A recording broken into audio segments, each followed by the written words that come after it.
नमस्कार, मैं विजय। इस समय एक ऐसी बात जो पूरे देश और दुनिया को थोड़ा तंग किए हुए है। बात है कि आखिर मोदी इतने मजबूर क्यों हैं और ट्रंप इतने मगरूर क्यों। अमेरिकी राष्ट्रपति ट्रंप और मोदी का नाता ऐसे दिखाया जाता था मानो अमेरिका अब वही करेगा जो मोदी चाहेंगे, और चुनाव में मोदी को दिखाकर अमेरिका ने खूब सपोर्ट लिया और अमेरिकन भारतीयों का अलग तरीके का सपोर्ट लेकर उस सरकार में आ गए। तब माहौल भी अलग था और मूड भी। पर हाल में ट्रंप की चाल टेढ़ी हो गई है और वो मानो मोदी के मैजिक को छोटा दिखा खुद को बड़ा बनाना चाहते हैं। सीज फायर का ऐलान हो या मोदी के देश के नाम संबोधन से पहले खुद आगे आकर सेखीबाजी मारने का तरीका, सब मानो मोदी के भारत को ब्लैकमेल कर रहा हो। और अब ट्रंप का ताज़ा बयान भारत के लिए केवल एक कूटनीतिक असहजता नहीं है, बल्कि एक गहरी और सतर्क करने वाली घंटी है। जब ट्रंप कहते हैं कि उन्होंने एप्पल के सीईओ टिम कुक से भारत में आईफोन का निर्माण न बढ़ाने को कहा, तो यह महज एक राजनीतिक बयान नहीं होता है। यह एक वैश्विक संदेश है कि अमेरिका अपनी तकनीकी और आर्थिक ताकत को दुनिया भर के देशों के खिलाफ एक हथियार की तरह इस्तेमाल करने को तैयार है। और भारत, जो आज अपनी अर्थव्यवस्था और तकनीकी विकास के जिस चौराहे पर खड़ा है, उसे इस संदेश को बहुत गंभीरता से समझने की जरूरत है। आज की हकीकत यह है कि भारत और अमेरिका के बीच व्यापार और तकनीकी भागीदारी जितनी तेजी से बढ़ी है, उतनी ही गहराई से भारत अमेरिका पर कई क्षेत्रों में निर्भर भी हुआ है, खासकर उच्च तकनीकी क्षेत्रों में, सेमीकंडक्टर्स, रक्षा उपकरणों, साइबर सुरक्षा और डिजिटल प्लेटफॉर्म्स में। एप्पल का भारत में निर्माण केवल रोजगार या निवेश का सवाल नहीं है, यह एक बड़े परिवर्तन का संकेत है कि भारत अब मैन्युफैक्चरिंग हब बनने की दिशा में अग्रसर है।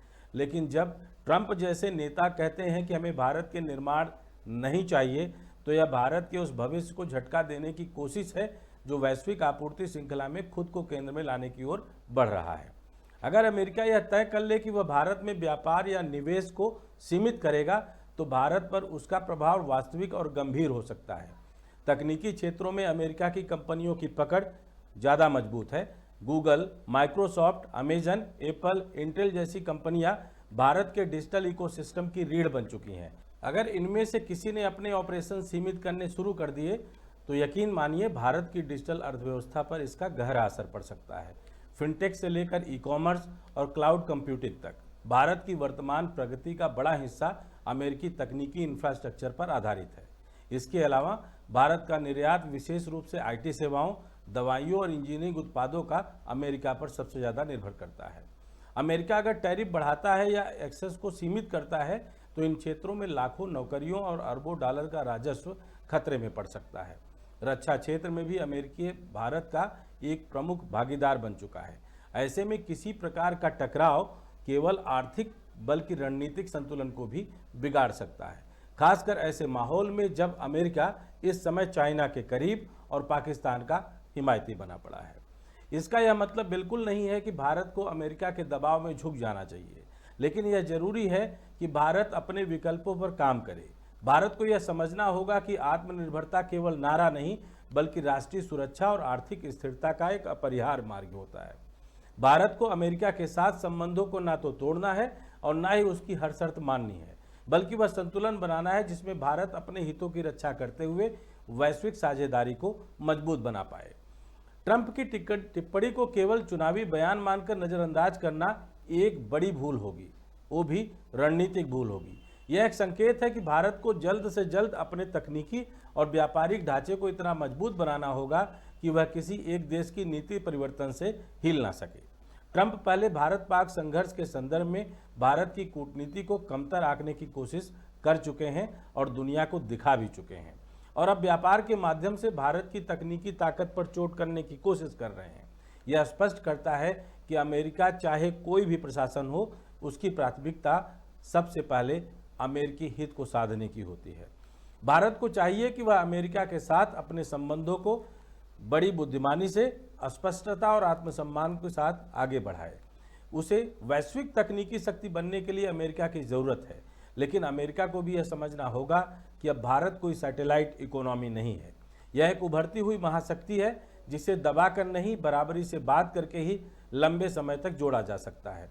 आज जरूरत है एक ऐसे शांत लेकिन मजबूत प्रतिक्रिया की जो भारत को इस दबाव को समझते हुए और भी तेजी से आत्मनिर्भरता की दिशा में काम करने के लिए तत्पर होना होगा। तभी हम न केवल इस तरह की धमकियों का जवाब दे पाएंगे, बल्कि यह भी साबित कर सकेंगे कि भारत केवल एक उपभोक्ता बाजार नहीं, बल्कि विश्व व्यवस्था का एक निर्णायक स्तंभ है, जो सहयोग करता है पर किसी के सामने झुकता नहीं है।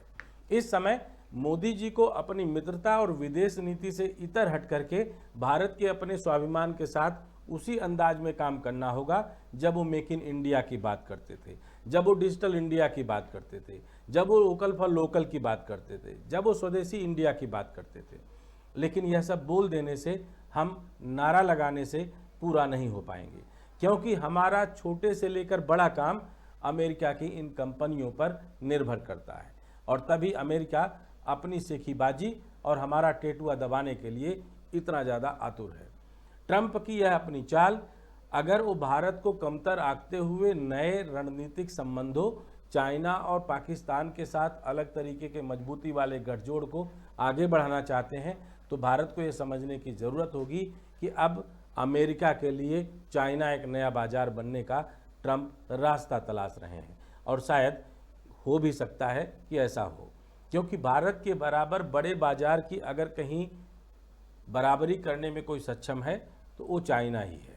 और जिस तरीके से चाइना की इकोनॉमी इस तरफ अभी धड़ाम हुई है, ऐसे में ज़्यादा उम्मीद है कि अमेरिका अपने एलन मस्क के साथ, यानी स्टारलिंक की अपनी बड़ी योजना के साथ नए बाजार तलाशने में और उनको बनाने में आगे बढ़ रहा हो, चाहे वो दोहा का भाषण हो या फिर सऊदी अरब की यात्रा। खाड़ी देशों के साथ अपनी नज़दीकी दिखाने का अमेरिका का अपना यह पूरा का पूरा दांव अपनी मजबूत स्थिति बनाने को लेकर है। जब मोदी के नेतृत्व में भारत आत्मनिर्भर दिखाने का दंभ भर रहा था, हमने एक बड़े बड़े इवेंट के रूप में भारत को बड़ा दिखाने की कोशिश की, बिना ज़मीनी किसी तैयारी के।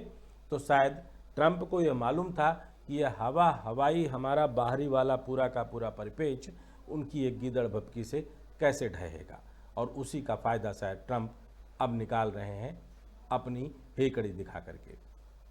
जुड़े रहिए, देखते रहिए, और अगर अच्छा लगे तो अपनी राय हमसे ज़रूर साझा कीजिएगा। धन्यवाद। जय हिंद।